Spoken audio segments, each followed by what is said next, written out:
Oi pessoal, tudo bem? Hoje eu vou contar para vocês como foi o GP da Alemanha de 1984, agora a corrida. No domingo chovia pela manhã, porém por pouco tempo, de forma que a pista logo foi secando e a gente vai ter então atividade. Na Ferrari, os pilotos estavam nos carros velhos, porque as suspensões novas, assim como os sidepods novos lá de Brands Hatch, aqui as suspensões novas não deram certo. Segundo o Dennis Jenkinson, o Forghieri devia se perguntar por que ele ainda desenhava coisas novas para os carros de Maranello, porque tudo que ele desenhava não funcionava. O warm-up rendeu, com Lauda tendo problemas no motor, e o problema foi na verdade de ignição. Prost também teve problemas, o Rottengarter chegou ao ponto de voltar a pé, porque literalmente abriu um buraco no cabeçote do seu motor Hart, mas ainda era cedo e dava para se fazer muita coisa até as 14h30, horário da largada. E segundo Jenkinson, ele brinca dizendo que, abre aspas, os mecânicos da Fórmula 1 conseguem fazer milagres no tempo em que você almoça, fecha aspas. A Brabham estava muito bem todo o fim de semana e arriscou tudo utilizando então um câmbio de 6 marchas, porém com a sexta marcha sendo uma espécie de marcha econômica, ou seja, para baixar os revs do motor, para que o Nelson usasse essa marcha só quando ele estivesse no vácuo de outros carros, para que ele pudesse poupar motor e economizar combustível. Na Lotus, as garagens pareciam tranquilas e parecia que a equipe de Ketteringham tinha se recuperado dos vários problemas que teve o fim de semana inteiro, com explosões de motor, quebras de caixa de marcha, enfim, os pilotos voltando a pé, tendo que usar carro reserva, etc. e tal. Parecia que as coisas estavam mais calmas dentro da Lotus. Prost mais uma vez tentou sair, mas o carro continuava falhando. Dessa vez a McLaren desistiu e colocou o Alan no carro reserva e ele cravou o melhor tempo. Depois foram descobrir que o problema na verdade não era na ignição, e sim na bomba de combustível que estava falhando. O Lauda não, o Lauda realmente teve problemas de ignição. O Mike Tackwell foi a vítima do nocaute esse que a gente já esperava que a Tyrrell fosse perder pelo menos um carro na prova, ou seja, a regra absurda deu certo. Por que eu estou dizendo para vocês que era quase certo um nocaute da Tyrrell? Porque a Tyrrell era a única equipe no grid com motor aspirado, e eu estou falando aí de um Tyrrell que tinha 550, 580 cavalos no máximo, contra 800 da maioria dos carros, a 1000, entendeu? Alguns carros chegando a 1100, então era muito difícil para a Tyrrell conseguir colocar os dois carros dentro da prova. Só para vocês terem noção, eles tomaram ali mais ou menos 3 segundos dos últimos colocados, e o Johansson conseguiu se classificar porque o Tackwell não conseguiu. Eles tiveram a diferença de 1/10. Se o Tchecoto não tem aquele acidente e vem para a prova, o Tchecoto ia se classificar e o Johansson não, e os dois Tyrrells iam cair fora da prova. O Jean Sage deu uma entrevista muito longa para a TV americana, que dava para ver nitidamente que era uma entrevista comprada pela Renault, mas enfim, é só minha opinião, não tem como provar, que a entrevista era longa demais, e aí iam para o carro, ou seja, fazia uma propaganda do carro de rua que a Renault estava vendendo ali na época, enfim. Essa entrevista ela é bem interessante porque o Sage ele conta qual é o foco da Renault na Fórmula 1 com a questão dos motores turbo, que o foco da Renault a partir de 1984 para 85 era trabalhar em elementos visando a eletrônica para a economia de combustível, e que isso chegasse nos carros de rua. A ideia era melhorar os sistemas de injeção para cada vez mais diminuir o consumo de combustível e cada vez mais trazer os compósitos e materiais para os veículos de rua. Ele diz também que a Renault estava muito empenhada, desde a Renault Sport até a Renault de carros de produção, até também as revendedoras. Todo mundo estava muito animado, empolgado com essa empreitada da Renault na Fórmula 1. O ano de 84 não estava tão bom comparado com outros anos anteriores, mas ele diz que todo mundo se mantinha muito animado, muito para cima. Ele diz que só na empreitada da Renault na Fórmula 1 nessa época eram envolvidos mais de 2.000 pessoas. Na corrida, a largada não teve incidentes. O Hélio fez uma bela largada passando o Prost e tomando a ponta. Nelson também com uma bela largada já era terceiro. Senna não teve uma bela largada, ele teve uma largada espetacular, já sendo o sexto colocado e seguindo o Patrick Tambay. No estádio, após o primeiro giro, o Arrows do Surer teve problemas de ignição e rateava muito. Rosberg, que segundo Jenkinson parecia ter metade do combustível dos outros carros, passava todo mundo sem ter conhecimento, já estando na 8ª posição. O Ayrton fez uma bela ultrapassagem sobre o Tambay e partia para mais uma volta. Um gap se abriu entre o Nelson e o Warwick, o que demonstrava nesse momento que as Renaults não tinham muito ritmo para brigar pela vitória. Na 5ª volta, após a primeira chicane, o Ayrton recuperando velocidade a mais ou menos 280 km/h, pouco antes da frenagem. Ele tinha de fazer uma curva tranquila para a direita, curva essa que já terminava fazendo a frenagem para a próxima chicane. Essa curva deixou de ser tranquila quando o aerofólio do Ayrton quebrou e se soltou do carro, deixando Senna passageiro de uma montanha-russa que despencaria em um guardrail, parecendo um míssil de cruzeiro teleguiado rumo à parede, de maneira que nada o piloto poderia fazer para evitar o acidente. O carro girou, bateu de traseira na proteção, essa que resistiu como deveria ao choque, e mesmo batendo de traseira, até que o carro se comportou bem, não tendo mais ocorrências como fogo ou alguma coisa do tipo. O Ayrton teve tempo de conversar com os comissários, mostrar mais ou menos o que estava acontecendo e, com bastante raiva, pegou o volante e jogou dentro do cockpit. Agora eu vou trazer um depoimento pessoal para vocês, ok? Por muitos anos eu achei que foi só o fato da asa ser nova a explicação para esse acidente. Inclusive eu já conversei até com alguns inscritos aqui do canal. Ou seja, na minha opinião era o fato do desenho ser novo ainda, o Roy Byrne está tentando fazer uma asa nova e tudo mais, isso gerou acidente. Mas na verdade, nesse ano de 2020, quando eu comprei meu último livro, meu 9º livro dessa coleção de livros que eu tenho sobre o Ayrton, que é o livro All His Races, do Tony Dodgens, esse livro, no GP da Alemanha de 1984, tem lá a entrevista que ele fez com o Roy Byrne, ou seja, ele escuta o Roy Byrne e lá diz que a causa do acidente, na verdade, não foi uma falha estrutural do aerofólio de fato. O que aconteceu foi que o excesso de revs, por causa das altas velocidades de Hockenheim, geravam uma vibração muito forte do motor Hart. Essa vibração passava para a caixa de câmbio passava a vibração para toda a estrutura tubular que suportava o aerofólio e essa estrutura tubular passava as vibrações por consequência para o aerofólio, ou seja, era uma transmissão de vibrações.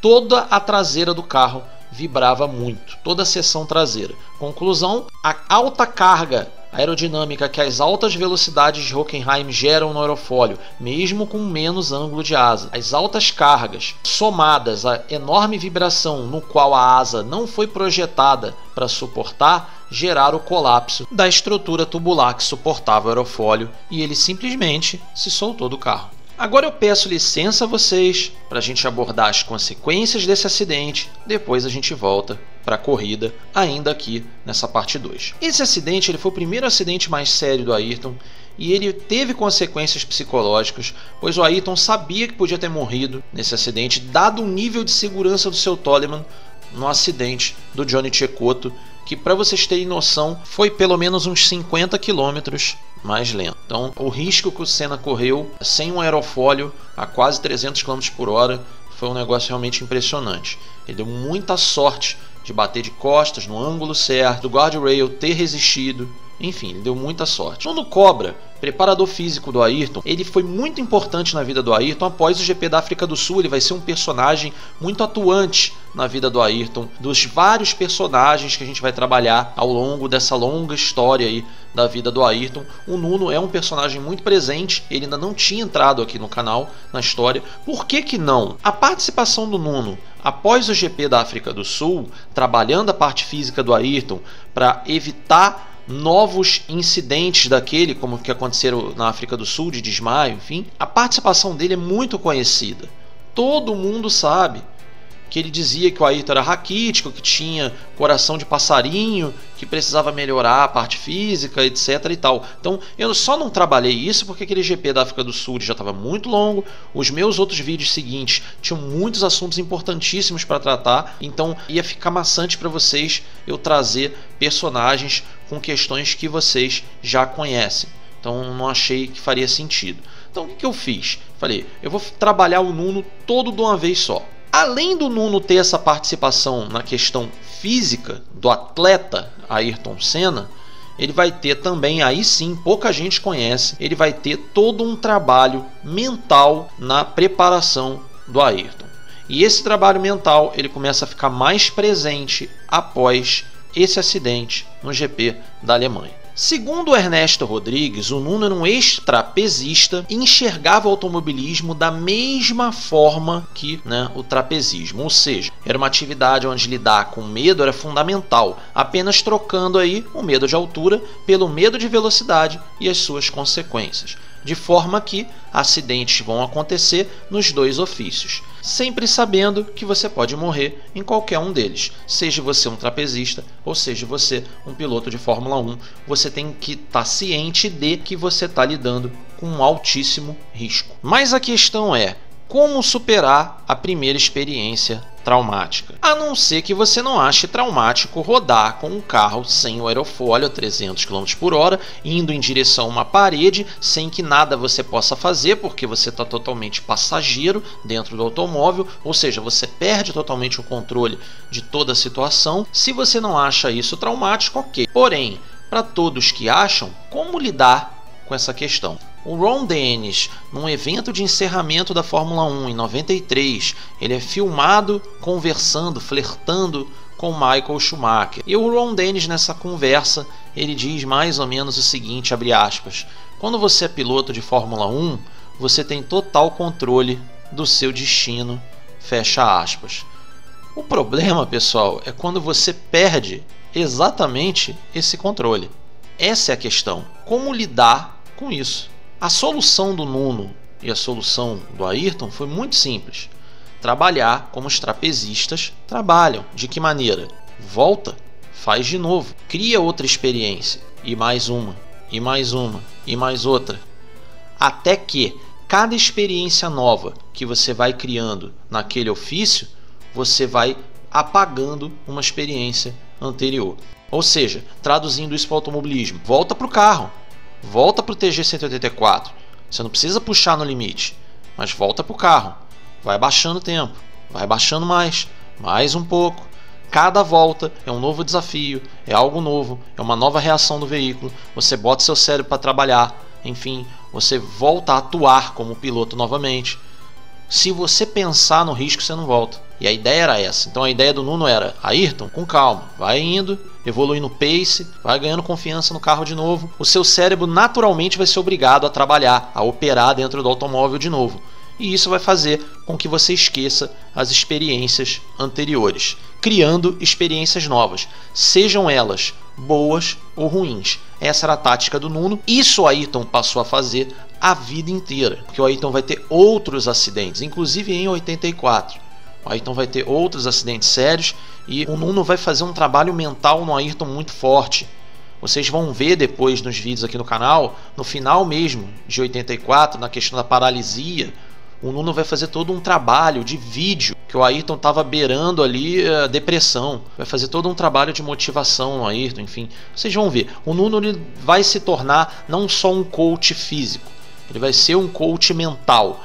E esse coaching mental é uma coisa que era muito pouco conhecida e eu queria trazer para o canal, porque o meu objetivo não é trazer informações que você já detém, é trazer o a mais, trazer o novo.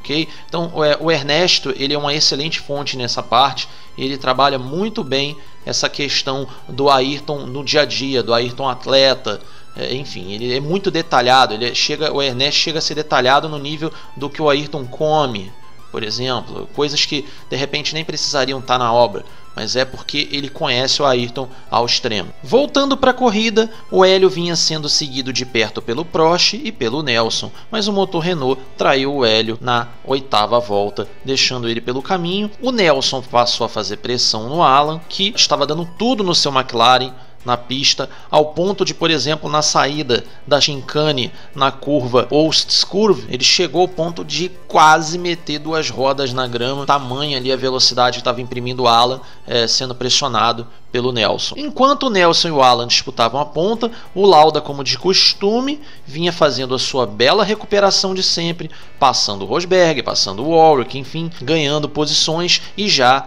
chegando bem próximo dos líderes da prova. Um pouquinho depois, os 2 Williams vão abandonar, cada um por um motivo diferente.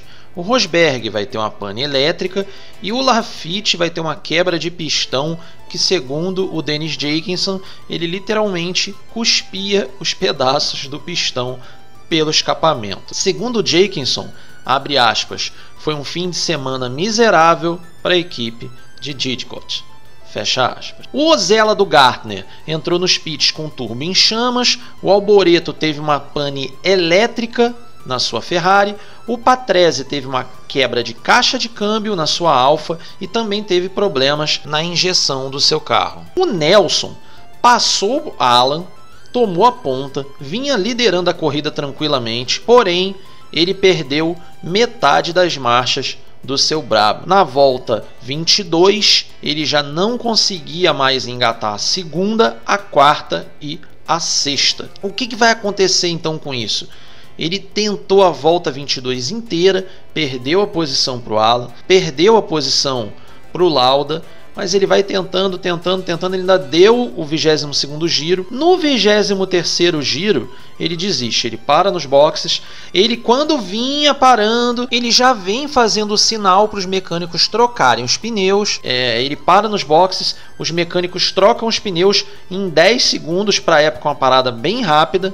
E aí, quando os mecânicos acham que ele vai voltar para a corrida, a trollagenzinha do Nelson, o Nelson bate na fivela do cinto e sai do carro. Todo mundo fica meio atônito, enfim, começa todo mundo a rir. O Nelson, até para abandonar a corrida, trollou todo mundo. Ele tira o capacete, sai rindo e conversando com todo mundo dentro dos boxes, provavelmente aí mais sério, explicando o que aconteceu. Mas antes ele aproveitou para dar uma bela zoada aí nos mecânicos da Brabham. Eles mesmos começaram a rir também da situação de terem trocado os pneus à toa. O Lauda tentou seguir o Alan, mas o francês logo respondeu nos tempos de volta, mostrando que o esperto Lauda naquele dia não ia conseguir não. E o Lauda, muito malandro também, velho de guerra, o que ele faz? Baixa o ritmo, contentando-se com o 2º lugar e esperando que algo acontecesse com o carro do francês. De repente, ele herdava a vitória. O Warwick vinha num feliz 3º lugar, bem satisfeito também, e mantendo seu ritmo tentando terminar.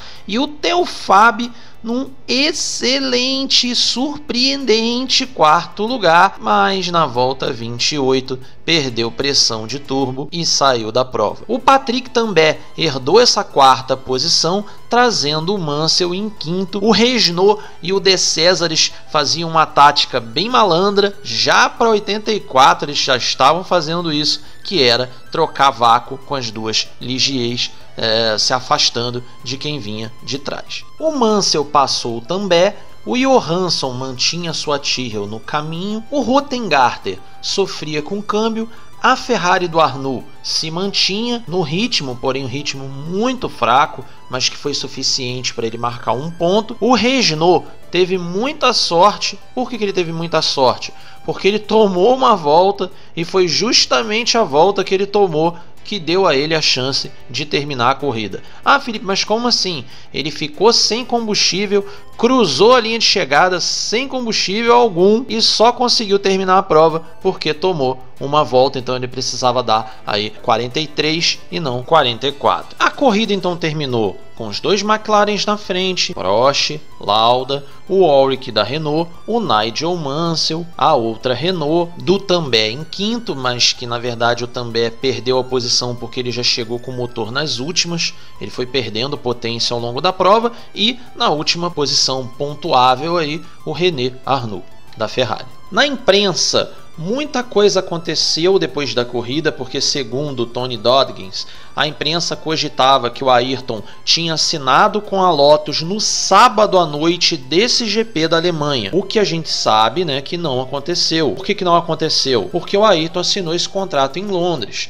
E ele assinou esse contrato no escritório da Lotus no centro de Londres e não na Alemanha. Então não faz nenhum sentido essa história, mas o Tony Dodgens conta o que a imprensa cogitava na época. Ok? Então eu estou trazendo para vocês, mas deixando bem claro que não, esse contrato não foi assinado no sábado à noite lá em Hockenheim. O contrato foi assinado em Londres, ok? Essa foi a 13ª vitória do Prost, foi a 37ª vitória da McLaren na Fórmula 1 e a 7ª vitória do motor Porsche. Ok? São algumas curiosidades aí dessa prova. Eu espero que vocês tenham gostado do vídeo. Se vocês tiverem gostado desse vídeo, por favor, eu peço muito a vocês que compartilhem, ok? Vocês ajudam demais o canal compartilhando. Vocês são a maior e melhor forma do canal crescer, ok? Vocês são muito importantes aqui para o canal. Outra coisa que eu queria pedir para vocês é, se você não tem o sino de notificações ligado, liga, porque aí você vai saber quando tem vídeo do canal. Porém, lembrando que a gente tem vídeos sempre às quartas, às quintas e às sextas, sempre 7 da noite a partir de agora, ok? Muito importante essa informação. Vídeos às 7 da noite, tá bom? E não mais às 6. Ah, Felipe, toda quinta vai ter vídeo? Não, não é toda quinta que vai ter vídeo. As quintas que terão vídeo é nesses GPs que tem formação demais, é uma coisa assim absurda que passa de 70 minutos. Então eu divido em 3 partes. Eu não vou seguir os vídeos de 15 minutos, ok? Eu não gostei do formato, eu achei que a obra fica muito quebrada, eu achei bom para mim a nível de plataforma, ok? Melhora as estatísticas, melhora o desempenho do canal, melhora tudo, mas na minha opinião piora o conteúdo, piora a obra. A obra fica muito quebrada e aí, por exemplo, a pessoa que chega nova, ela não entende que o vídeo está quebrado em partes, por mais que eu explique no início do vídeo, por mais que eu explique no final do vídeo. Muitas pessoas pulam o início, pulam o final e já querem ir direto para o conteúdo e perdem esse tipo de informação. Então, eu não gostei, eu achei que fica uma obra muito quebrada. Por exemplo, semana passada os vídeos foram ganhando corpo. O primeiro vídeo foi mais ou menos, o segundo eu achei bem bacana e o terceiro bem bacana também. O problema é que eu quebro ele no tempo, não tem como eu medir, esse vídeo aqui tem mais curiosidade, esse aqui menos, esse aqui mais. Não tem como eu fazer isso, eu vou quebrando no tempo. E eu não tenho como contar algo que aconteceu depois, por exemplo, algo que aconteceu no sábado no primeiro vídeo e depois voltar para sexta-feira, vocês vão ficar confusos. Então não dá para fazer isso. Então o que eu vou fazer? Vou tentar trabalhar os treinos todos num vídeo e o domingo no outro vídeo. Eu vou fazer o possível para trabalhar dessa forma, ok? Passando dos 30, não passando dos 30, enfim, para a obra ficar menos quebrada, ela ficar com a qualidade melhor. Eu espero que vocês não tenham percebido nenhuma mudança de som, ou se perceberam que tenham percebido para melhor, porque estão chegando mais coisas de som, agora é uma nova placa de som também, que eu adquiri, então espero que tenha melhorado alguma coisa ou pelo menos não piorado. E eu devo trazer para vocês um conteúdo diferente também, que não vai afetar o conteúdo dos vídeos, ele vai ser feito à parte. Eu vou ver um dia para fazer isso, que é a respeito dos pôsteres anuais do canal. É isso mesmo.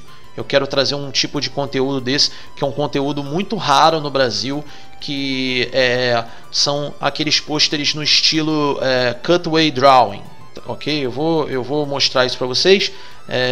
Eu vou ver que dia que eu vou fazer isso, ainda não sei como é que eu vou fazer. eu vou ver de alguma forma que vocês gostem e não atrapalhe o conteúdo do canal. A diferença é que esses cutaways, eles vão ser feitos por mim. Vocês vão ver eu no vídeo fazendo os pôsteres do canal Automobilismo Brasil. Aí depois a gente vê, de repente a gente sorteia. Vocês me digam aí depois uma boa plataforma de sorteio, que seja fácil de vocês entrarem, que seja fácil de eu sortear, que seja fácil de fazer as coisas todas, enfim. A gente vê o que a gente faz, beleza? Mas deve entrar aí no canal em breve algum conteúdo nesse sentido, mas ainda não sei quando nem como, para não atrapalhar os vídeos aí de conteúdo histórico do canal. Podem ficar tranquilos que isso não vai mudar, ok? O foco do canal é esse, tá bom? Então espero vocês quarta-feira, 7 da noite, tá bom? Até lá!